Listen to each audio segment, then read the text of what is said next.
Намираме се на 100 километра преди Малага. Малага.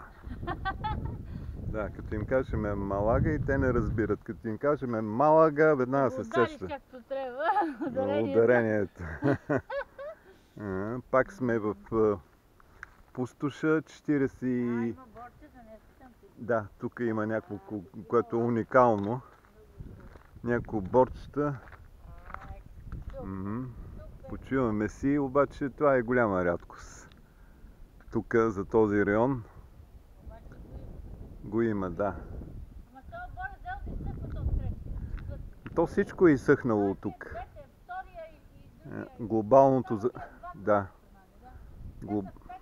Глобалното затопляне яко е ударило южната част на Испания, защото видяхме цели градини с дървета, които са изсъхнали.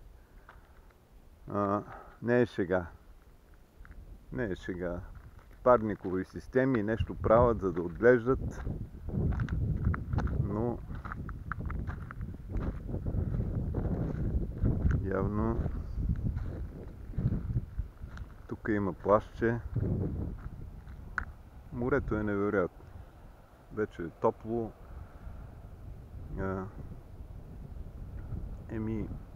40 градуса температура. Много рядко минават коли по този път. Това са кемпери. Явно чужденци.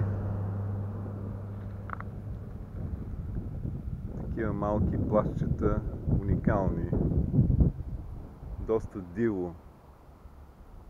диво и красиво.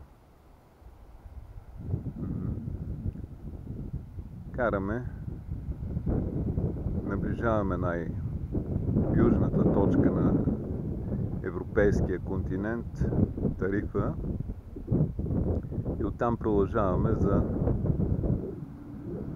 Мароко.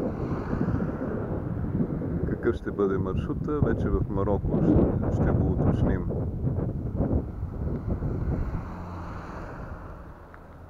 Общо взето, пейзажът е лунен.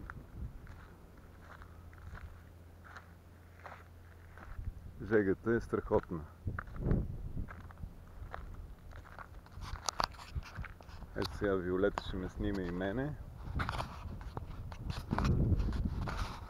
Ето ме и мене. Ония ден питаха дали сме на лунния пейзаж. Да, дали сме испанци. Дали не сме испанци. Ония ден ме питаха дали сме испанци. Айде да отида на морето там, отида там. Толкова сме почернели, че вече не взимат испан за туземци, туземно население. Само за сенегалци. Айде сапа за сенегалци. Само за сенегалци, ела по-близо. Само за сенегалци не са ни взимали. Ще ни вземат, като се върнем на връщане. Ще станем и сенегалци. Чакай да фанеме плащето. С вълните. Много хубаво. Някакъв по-странно. Само за гумите е супер. Виолета и ударихме една лятна подстрижка.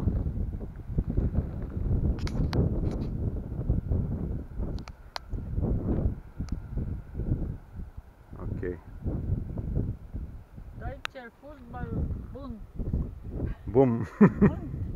Бун. Да. Бун, западен. Панелката. Deutscher Втора Fußball употреба.